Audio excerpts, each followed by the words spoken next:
Учаскелік дәрігер болып жұмыс істегелі бері неше түрлі шақыртуларға бойы үйреніп кеткен Жәмила келген үйінің есігі ашық тұрғанына еш таңырқаған жоқ. Мұндай жай бұрында талай рет болған. Табалдырықтан аттаған соң есік алдында сәл бөгеліп, «Дәрігер шақырттыңыздар ма?» деп дауыстап. Оң жақтағы бөлмеден әлдекімнің ыңырсығаны естілгендей болды. Аяқ киімін шеше салып, солай қарай ұмтылған Жәмиланың көзі диванда бүк түсіп жатқан ер адамға түсті.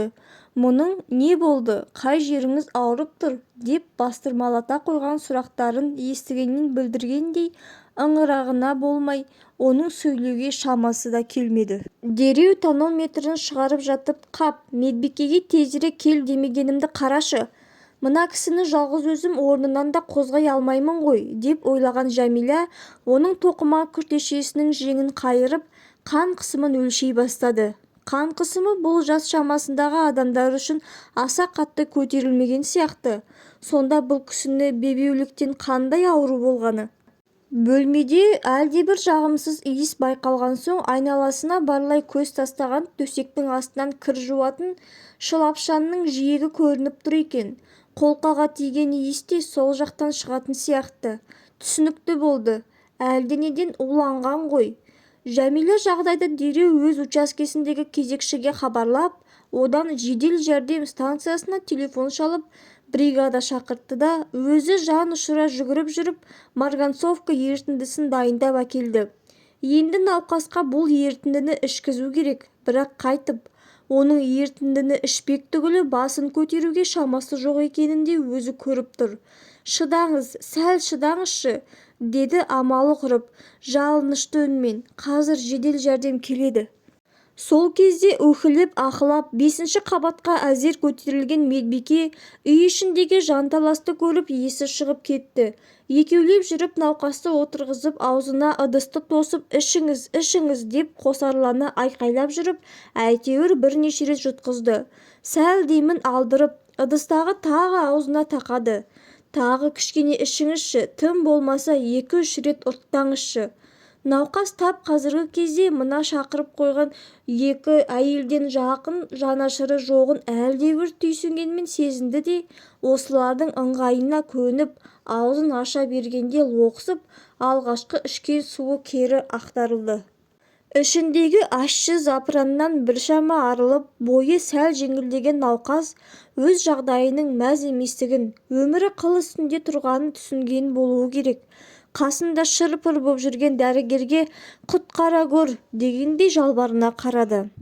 Қол-аяғы балғадай, зіңгіттей жігіттің манадай қауқарсыз дәрменсіз күйіне Жәмиланың жаны ашып кетті. «Байғұс сәл кешіккенімізде өліп қалады екен, Құдай сақтайды әйтеуір», деп іштей шүкіршілік етіп есін жиған соң бұның айтқандарының бәрін істей бастаған науқастың асқазанын тағы да шайғызып жатқанда апыр-топыр етіп жедел жәрдем бригадасы да келді. Арада біраз уақыт өтіп, Жәмила бұл оқиғаны ұмытып та кеткенде қалалық денсаулық сақтау департаментінен бұлардың емханасына алғыс хат келіп түсті. Шағын ұжым қуанып мәре-сәре болды да қалды. Жұмыс аяғында бөлім меңгерушісі арнайы жиналыс ашып, хатты оқып беріп, оған негіз болған өткенде Жәмила жедел көмек көрсеткен адамның қалалық департаментке хабарласуы екен айтқанда, өздерінің мазасыз, ақысы да төмен еңбектерін ешкім бағаламайды деп ойлайтын дәрігерлер мен медбикелер қуанысып, дабырласып қалды. «Оның қағазын тамақ қып жейсің бе? Одан да ақшалай көмектеседі», деп күңкілдеді шетте тұрған орта жастағы медбике. Басқа кезде болса бұл сөзді іліп алып кетушілер табылар еді, бірақ бүгінгіндей еңбектері еленудің бір нышаны байқалған сәтте көпшіліктің көңілінде қуаныш басым болатын. Сондықтан алғыстың материалдық жағы туралы әңгімені ешкім қолдай қойған жоқ. У-шу болып алғыс қағазды әрқайсысы ұстап көріп, Жәмиланы шын ықыластарымен құттықтаған әріптестері жұмыстарының керектігіне сенімдері артып шығып, үйлеріне өздері алғыс алғандай болып тарады. Жәмила де кабинетінен қуанып шықты. Осында келгелі ресми түрде естіген бірінші алғысы еді бұл. Әйтпесе мұндай алғыс хаттар, дипломдар мен сертификаттардың қаншамасы бар. Бірақ оның бәрі өткен өмірінің жетістіктері. Облыс жабылып, ауруханада күрт қысқартулар басталғанда, жалғыз адамның жұмыс табуы да, орналасуы да жеңілірек қой, деп балалы шағалы әріптестерінің орнына өзін тізімге енгізіп, неше жыл қызмет еткен қаладан кетуге мәжбүр болған.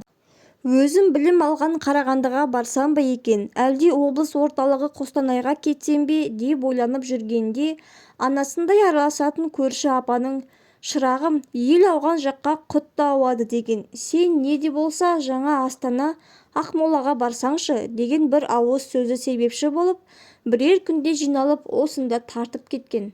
Жұмысқа тұру үшін бірнеше дәрігерлік мекемені аралап жүріп, осы емханаға тоқтауды жөн көрді. Себебі 10 жылдық тәжірибесі бар кардиолог дәрігердің түйіндемесін қарап отырып, емхана басшысы, әзірше учаскелік дәрігер болып кіре тұрыңыз, кардиологымыз зейнеткерлікке шығуға дайындалып жүр дегенді. Бұл сөздер жалпы терапияны жақсы білетін болса да, кардиолог ретінде өз өңірінде жақсы танылған дәрігердің сол салада қызмет етуді қалаған көңілінің қалауын дөп басты. Әрі бұл емхананың жатақханасы да бар екен. Жоғары білімді, тәжірибелі маман ретінде шағындану бір бөлме бере алатындарын естігенде, бас дәрігердің ұсынысына бірден келіскен. Содан бері де бір шама уақыт өтті.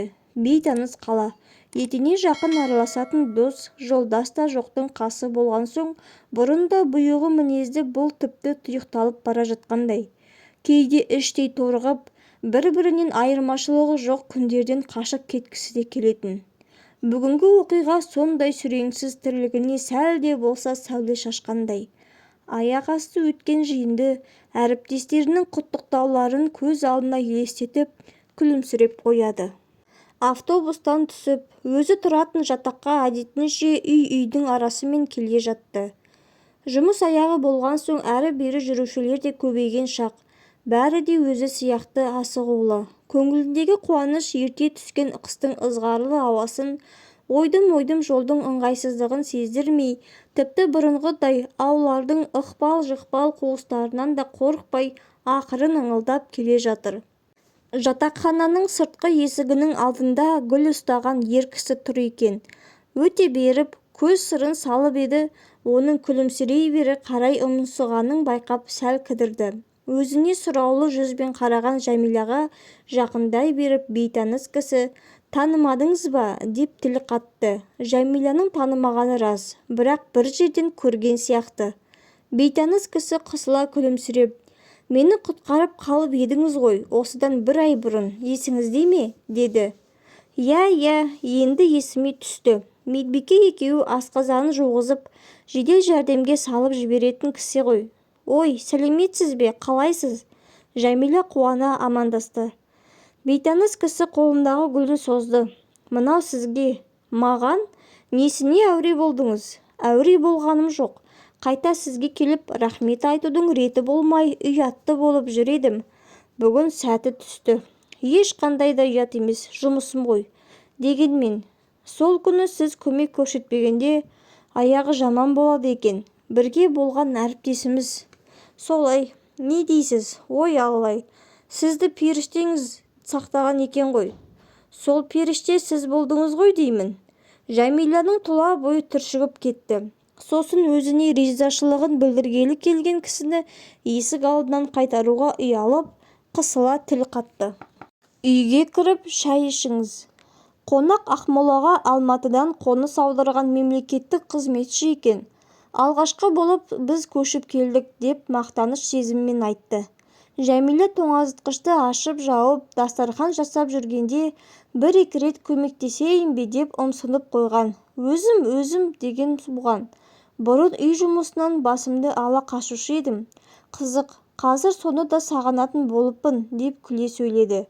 «Ал енді дұрыстап танысайық, құтқарушым», деді ол дастарханға жайғасқан соң, қолын Жәмилаға созып. «Бақтияр Жетпісбаев, полиция подполковнигімін. Жәмила, дәрігер екенімді білесіз ғой». Бақтиярдың ашық жарқын мінезді адам екендігі байқалды. Өзіне қатысты сөз болғанда қалжың қосып, кейде өзін мазақтап отырғанды сөйлейтіні де қызық көрінді.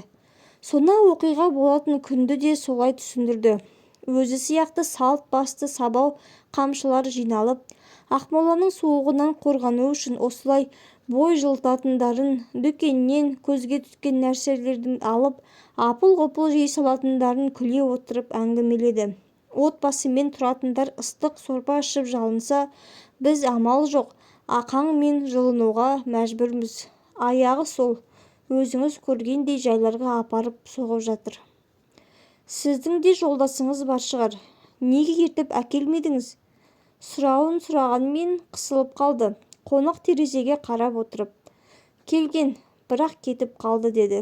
Мына жақтың ауа райына, жатақханада тұрмысқа үйрене алмай қайтайық деп міне біраз үгіттеді.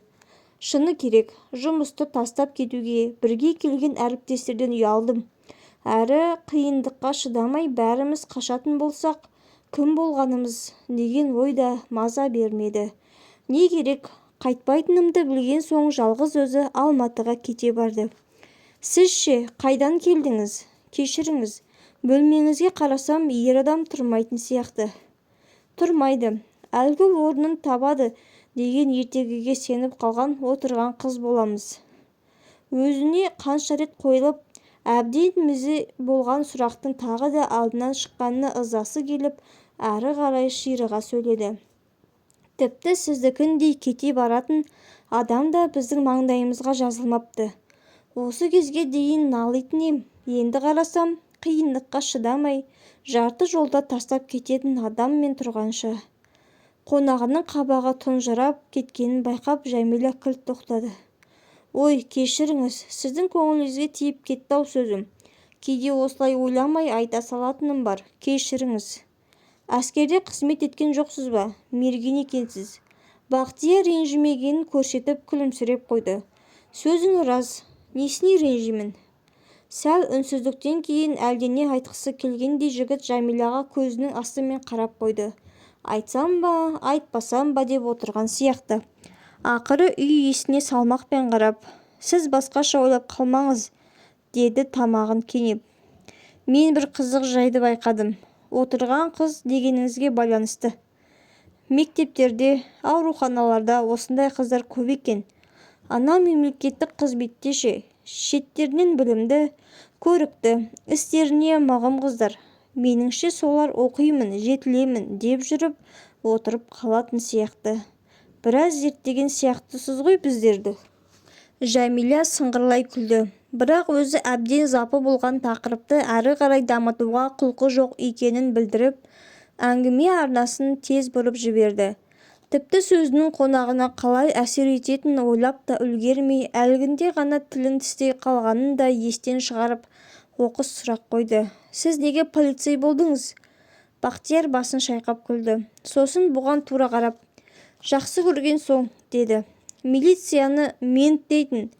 Сол көзқарас оның атауы өзгерген кезде де өзгермеген қоғамда өскен Жәмиланың өз жауабына сенбегенін көріп, Бақтияр бір әңгіме айтты.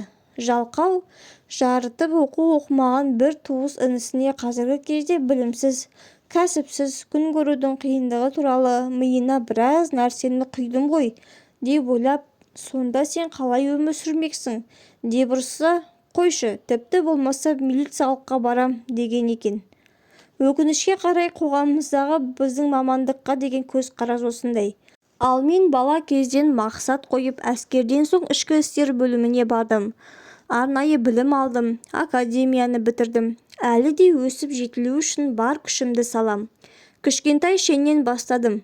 Генерал болмай қоймаймын, деп сөзін күле аяқтады. Тағы бір екі кесе шай ішілген соң, ертең жұмыс, сіз демалыңыз, деді Бақтияр орнынан тұрып. Сыпайы қоштасып, шығып кеткен қонағының күлдіргі әңгімелерін есіне қайта түсіріп, жақсы көңіл күймен төсегіне жатқан Жәмила өз ойларына жымия жатып ұйықтап кетті. Ертесіне түске дейін әлденеге алаңдап жүрді. Сосын шұғыл шақыртумен учаскесінде жүрек талмасымен есепте тұратын кісіге барып, жедел жәрдем көрсетіп, басқа да жүгірістер көбейіп кеткенде, көңіліндегі алаңнан да арылып, бұрынғы қалпына түсті. Кешқұрым жатақханасына келгенде қатты шаршағанын байқады. Тамақ жасауға құлқы болмай, тіпті шай қойып ішуге де зауқы соқпай, бір кесе айран ішті де жатып қалды. Таңертеңгі лездемеден келгенде кабинеттегі телефоны безілдеп жатыр екен. Медбике кешігіп келем дегені есіне түсіп, кардиолог тыңдап тұр, деді тұтқаны ала салып. Сіздің қабылдауыңызға кірейін деп едім, деді ер адам. 56-03-10 нөміріне тіркеу бөліміне хабарласыңыз. Қабылдауға келетін адамдарды кезекке солар қояды, деді де тұтқаны қоя салды. Телефон тағы шырылдады. Күні бойы осылай. Медбике болмаған кезде телефон қоңырауына жауап берем деп қабылдауда отырған адамдардың ренішіне қалатыны бар. Бірақ алмауға тағы болмайды. Ар жағындағы адам да қатты сырқаттанып жатуы мүмкін ғой. Кардиолог тыңдап тұр. Жәмилә. Бақтиярдың дауысын таныды. Мұның алдында қоңыраулатқан адамның да сол екенін енді ғана түсініп күліп жіберді. Ой, Бақтияр, сіз екенсіз ғой. Бүгін медбикем жоқ. Әбігерленіп жүріп даусыңызды танымаппын. Онда кедергі болмайын. Сізді кешке киноға шақырғым келген. Жәмилә сасып қалды. Сосын, жарайды. Жұмыс аяғына қарай хабарласыңыз. Шұғыл шақырулар түсіп қалмаса, деді. Араларындағы сыйластықтың тереңдеп бара жатқанын Жәмилә да, Бақтияр да түсінді. Бірақ екеуі де әңгімені қалай бастарын білмей жүрген. Түсінушілеріне кездейсоқ жағдай Жәмилә өзін бір айлық тағылымдаға жіберілгелі жатқанын айтқанда, Бақтиярдың жұлып алғандай, мен қайтем деген себепші болды.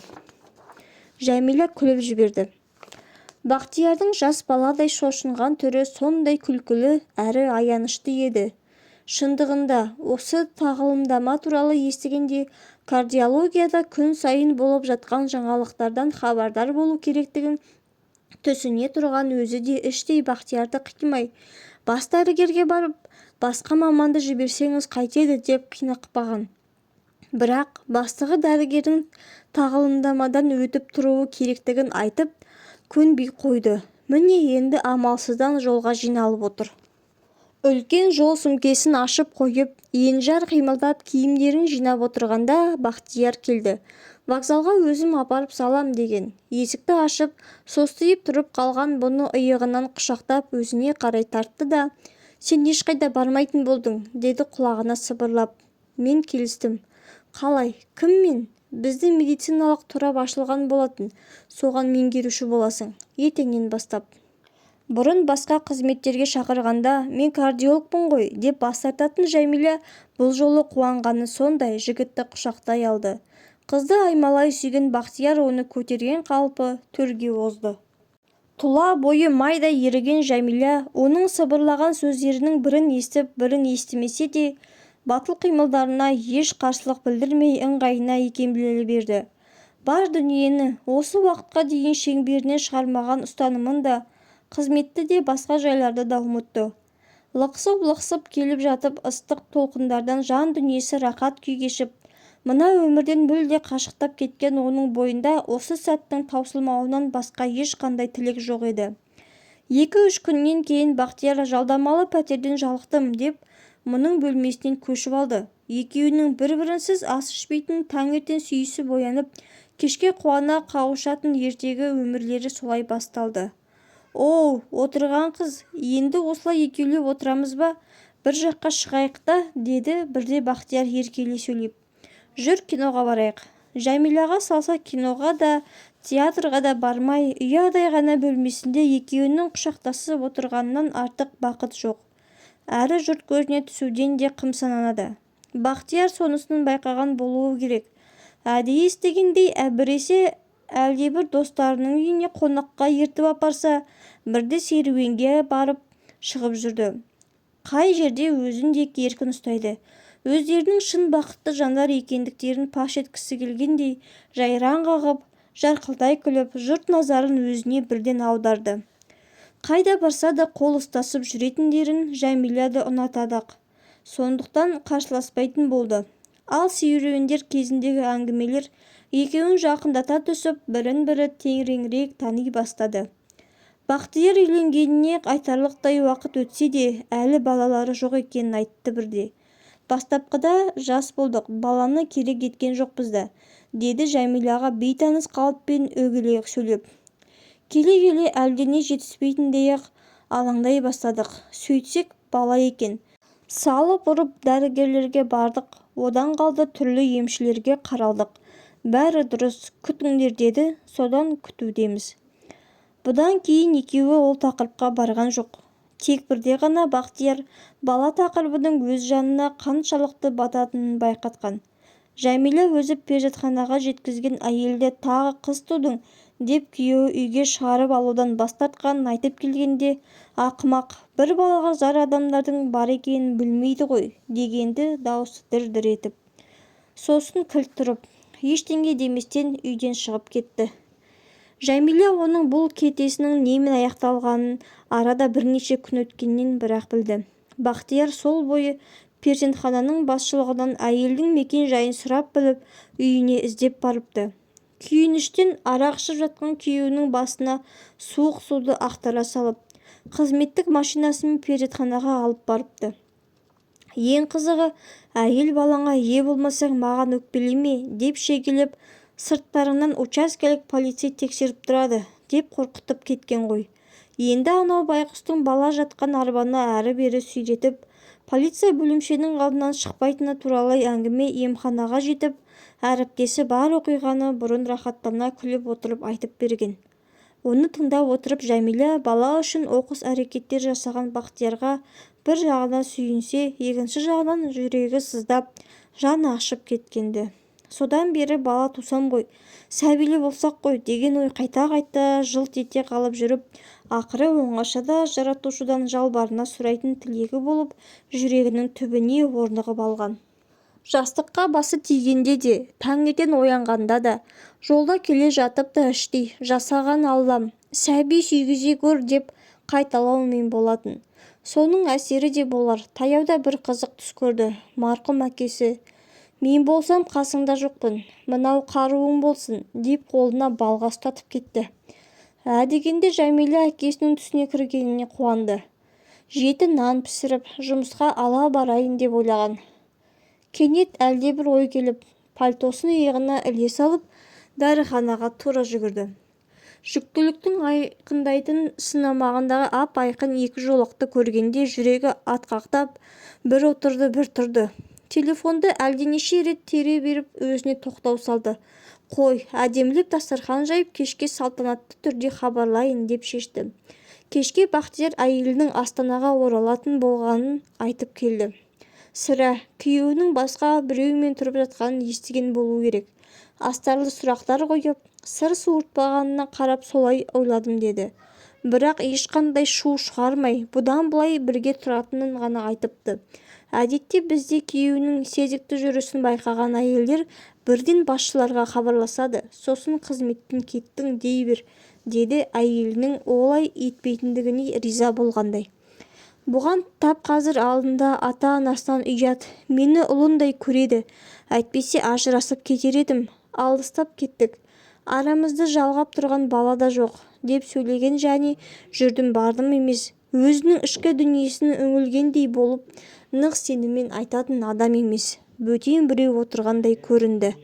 Бұрынғы сеніммен жұрнақта қалмағандай, сөздерін тыңдап отырғанда бала емес, қызмет орны құндырақ сияқты ма, деген ой қылаң берген. Жаңалығын айтып, сылқ етіп отыра кеткен Бақтияр одан кейін тіс жармады.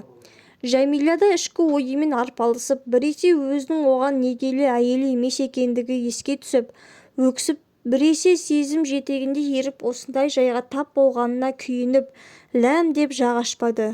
Жүктілігін айту қаншалықты орынды еді. Еркінен тыс ештеңе болған жоқ, қандай кінә артпақ. Үйіп-төгіп уәде берген жоқ, қандай талап қоймақ. Бір сәтте мың сан ой келіп, ақыл мен сезім дай-дай болып шарпысты. Ақыры жүректің дегеніне жығылды. Әлсіз жерінен ұстағандай болмайын. Бір реті келер, сонда жүкті екенімді айтайын. Жаныма шуақ сыйлаған жан өзін еш еркектен қор санамасын, деп ойлады. Жалпы Жәмила тықақтап, Өткен өмірі туралы сұрап, Бақтиярдың мазасын алған емес. Осы өміріне кешігіп көрген әйелдік бақытына ризатын. Екі адамды бір-біріне жіпсіз байлап, ынтықтырып қойған сезімінің алапат күшімен айналасын жарқыратып, мың бояулы етіп түрлендірген сиқырына таң-тамаша қалды. Соған елтіді, сол сезімнің жетегіне ерді. Не істесе де ыңылдап әндетіп жүретін, жұмысына деген ықыласы да бұрынғыдан арта түскендей. Сыралғы әріптесі бірде, бір жақсылық бар-ау, соңғы кезде гүл-гүл жайнап жүрсің, деп күле қараған. Ие, жақсылықтың болғаны рас еді. Оған себепші болған әшейін ғана дәрігерлік парызын өтеуінің арқасы екендігіне өзі де сенбейді кейде. Көмегіне мұқтаж адамға жедел жәрдем беруі айналып келіп, жан дүниесін нұрға бөлеген сезім сыйлайды деп ойлап па? Басынан кенет келген бақыты үшін тағдырына күнде шексіз ризашылығын білдіріп, Бақтияр екеуінің ертегіге ұқсас өмірі де шексіз болады деп ойлайтын. Енді міне, қонақ келеді ме? Деді дастарханның молынан жайылғанына енді ғана назар аударған Бақтияр. Жәмила жас толы жанарын аударып әкетіп басын шайқады. Таңертең Бақтияр үйден үлкен қара шамаданы сүйрей шықты. Елжіреген сезімге толы күндерді бастан кешкен екі жанның бір ғимараттың ішінде бөтен адамдардай болып жүруінен өткен азап жоқ екен. Жәмила қатты қиналды. Әлдекімдердің сыбырласып, көзбен ұзатып салып жүргендерін де жон арқасымен сезді. Түрлі сылтау тауып, кабинетіне келетіндер, білмегенсініп Бақтияр мен әйелі туралы әңгіме айтатындарды табылды. Жәмила оңашада жылап жүрсе, тістеніп шыдап бақты. Шыны керек, алғашқы кездері Бақтиярды қайтып келер деп ойлаған. Олай болмады. Бір-екі рет кабинетіне келіп әлдене айтуға тырысқаны рас. Бірақ өкпесі қайтпаған Жәмила науқастардың көптігінен сылтауратып сөйлеспей қойды. Тағы біршама уақыт өткенде телефон соққан. Мұның жағдайды түсінгісі келмейтініне өкпелеп біраз сөйледі. Өткен күндер ішінде не бір ой кешіп, арпалысқан сезімін ауыздықтап жүрген Жәмила одан әлде бір демеу боларлық сөз күтіп елеңдеп қалды. Сол дәме көңілмен біраз құлақ түрген. Бақтиярдың әңгімесі түсінбедің деген әуенмен шиырлай берген соң тұтқаны қоя салды. Бітті, ештеңе күтпе, тоқта, деді өзіне. Бірақ сезім ақылға көнбейді екен. Екеуі ара тәтті сезімге толы күндерді аңсап, талай таңды көзімен атырды. Қаумалаған сансыз сұраққа жауап таба алмаған соң, сол бір жол нұсқар ма екен деп ақыл жазушылардың кітаптарын ақтарып, солардың бірінен тура өз жайы суреттегендей өлең тауып алып, қайта-қайта оқитын. Мұндай кезде ұйқы қайдан келмекші? Сенімінен айырдың-ау, әй жаным. Көңілімде дауыл тұрып, сен көшті. Тірі қалу, қалмауыңда беймәлім. Елестерге бір елітіп, бір жылап, жатқан кезде ұйқы қайдан келмекші? Әлде сен де некелі жар қасыңда ұйықтай алмай жатырсың ба дөңбекшіп? Жұмысқа құр сүлдері барады. Үйіне келіп төсегіне құлай кетеді. Еш нәрсеге құлқы жоқ. Басы ауырып, жүрегі сыздайды. Бір күні іші ауырды. Төменгі жағы тартып ауырғанында қанша дегенмен дәрігер емес пе? Санасы бір ой шаншып өтті. Түсіп қалар ма екен? Найзағайдай жарқ еткен сол ой есін жиғызды. Жасың болса да енді бірер жылда 40-қа келеді. Осы кезге дейін соққа басың сопайып жүргенде енді тұрмыс құрып, бала сүюіңде не ғайбыл дейді ойы. Бірден бұл баладан айырылсам, енді көтере алам ба? Қазіргі бедеулік пен белсіздік белең алған заманда, деп өзі күнде көріп жүрген бір қара тырнаққа зар әйелдерді еске алды. Содан кейін жоқ, баланы қалайда сақтауым керек, деп берік шешімге келіп орнынан тұрды. Етегінен тартқылаған ойы, ұятай, ізіңнен ерген сіңілеріңе ақыл айтушы едің, өзің болсаң, деп ызыңдады тағы. Бастапқыда емес, берік шешімге келген Жәмила бұл ойын елең құлан қылған жоқ. Бұл бір-бірін жақсы көрген екі адамның шынайы сезімнен пайда болған бала. Жұрт эко жасатып та бала туа алмай жүр. Ендеше тағдырым маған ерекше сый жасаған болар, деп неше күннен бері алғаш рет өзін жақсы сездіп, үйден басын асқақ көтеріп шықты. Жұмыс орнына жақындағанда анадайда кетіп бара жатқан Бақтиярды сыртынан көріп қалды. Жүрегі артынан жүгіре жөнелгендей болса да, өзін зорлап жүрісін баяулатты. Себебі соңғы кездері оның бұған қыр көрсеткендей болып әйелімен көп қыдыратыны ойға оралды. Алғашында онша мән берген жоқтын. Некелі әйелін қыдыртқанда тұрған не бар? Бірақ олардың күн суытпай қолтықтасып қыдыратыны, ұжымдағы басқосуларға әйелін құшақтағаннан шығармай қайта-қайта билейтіні жүйкесіне тие бастады. Жаңа жыл кешінде әйелін жетектеп кіріп келе жатқанын көргенде дем жетпей алқынды да қалды. Корпоративтік кешке ертіп әкелмей-ақ қойса қайтеді екен, деп қаны басына шапшыды. Көп ұзамай оның полковник шеніне ие болған естіді. Дұрыс болған екен деген айтып келген әріптесіне жайбарақат. Ол бұдан көзін алмай, дауысын бәсеңдете сөйледі. Шолпанқұлов екеуін ұсынған екен. Ол өтпей қалып, Бақтиярға неше түрлі сөз айтыпты. Ол кісі де қызық екен. Бақтиярдың қолында не тұр? Бұл жоғарғы жақта шешілетін мәселе ғой. Дұрыс айтасың. Бақтиярдың қайын атасы сол жақта, жоғары лауазымды қызметте көрінеді. Былтыр алуға тиіс екен. Әйелімен келіспей жүрген соң кідірткен дейді біреулер. Соңғы сөз жүрегін осып жібергендей болды. Міне мәселе қайда жатыр. Сонда әйелімен көлбеңдеп жүруінің, қолтықтасып жұрт көзіне түсінуінің арасында бұған қыр көрсету емес, басқа себеп бар екен ғой. Құлағында алғашқы күнгі кездесу Бақтиярдың өсуі үшін бар күшімді салам, генерал болмай қоймаймын деген сөзі жаңғырыға қайталанады. Көзінің алды тұманданып кетті. Алқынған деймін басайын деп асыға киініп сыртқа шықты. Анадайда бір топ адамның ортасында күле сөйлеп тұрған Бақтиярды ту сыртынан көргенде жүрістен жаңылып аяғы сауланғандай кібірткенді де қалды. Бір адамның даурыға сөйлеп, су жаңа полковник, құттықтаймын дегенін ап-анық естіді. Екіншісі одан қалысқысы келмейтіндей тіпті қаттырақ дауыстап, «Мәләдес, отбасыңда аман, көңілдес те бар, шеніңді де алдың. Екі жеп беге шықтың» деді. «Ха, қатырдың. Осы сенің де білмейтінің биттің астында» деді Бақтияр да қарқылдай күліп. Бәрі ду күлді. Сол кезде Бақтиярға қарсы тұрған әріптесі ымдап, иегімен арт жағын нұсқаған. Бұрылып қараған Бақтияр шығар есікке беттеп бара жатқан Жәмиләні көріп, өз сөзіне өзі буынып талғандай тынысы тарылып кетті. Естіді ме екен? Тұрғандар бір-біріне жалтақтасып әңгімелерін тыя қойды. Сол сәтте Бақтиярға табалдырықтан әрі аттаған Жәмилә мұны буырқанған өзеннің бергі жағасына тастап, өзі әрі қарай өтіп бара жатқандай елестеп кетті. Ышқынып, кіреберіс есікке қарай тура ұмтылған. Тұтқаға қолы тигенде әлдекім жолын кес-кестеді. Подполковник Шолпанқұлов екен. Орамалы ағарыңдап кетіп бара жатқан Жәмиләні ол да көріп бұған. Жұлдызыңның құны тым қымбатқа түспесін де. Өмір кімнің ұтып, кімнің ұтылғанын көрсетеді әлі, деді тістене.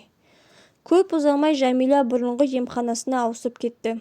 Бақтияр оны іздеп барған, бірақ сан оқталған екен. Аяқ асты бір шаруалар киіп кетіп кейінге шегеріле берді. Шаруа жоқ кезінде де бара алмады. Тәуекелі жетпеді. Өткен күндерді еске алған сайын ертегідей болған шуақты күндерінің енді қайта оралмайтынын түсініп өзегі өртенетін. Жаңа атағын жуу кезінде айтылған мақтаулар біраз марқайтып, көңілі әжептәуір көтерілгені рас. Өндіріндей жас кезінде келген саланың дәрежелі маманы болу үлкен мәртебе еді. Шын қуанды, бірақ бірте-бірте мақтау сөздер тасып төгілген басқосулардан жалығайын деді. Біреулерінің айтқандарынан жағыну, кейбіреулеріндікін көлгісіру байқалған соң ба отырыстарды күрттейді. Жиын тойға баруды да доғарды. Тіпті себебі ол да емес болатын. Себебі өз бойынан бір өзгерісті байқағаны, бір түрлі сөйлесоқ. Бұрынғыдай ұсақ түйекте болсын бір жақсылық жасауға ұмтылмайтын болғаны. Бұлттан арылмайтын сұрғылт аспаннан, қаланың азығынан желінен, әйелінің папам тұрғанда деп басталатын сөздерінен де жалыққан сияқты. Ішкі жан дүниесі күңгірленіп, бос қалғандай күй кешті. Ойынан Жәмилә кетпейтін. Түсінде де көріп, сөйлесейін десе тілі күрмелеп, әлден рет қиналып қояды. Бірақ баруға жүрегі дауаламай-ақ қойды. Не дейді, қалай ақталады? Арада өткен 6 ай, 6 жылдай сарғайтты. Сағынды.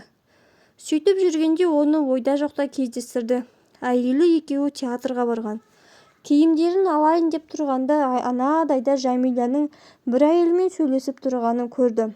Бұрын қысқа етіп қиып қоятын шашын өсіріп, иығына төгілдіре бос қоя беріпті. Жүзі дөңгеленіп, маңдайы жарқырап, әдеміленіп кеткендей. Үстінде көзге таныс ақшыл түсті жеңіл пальтосы түймелемепті.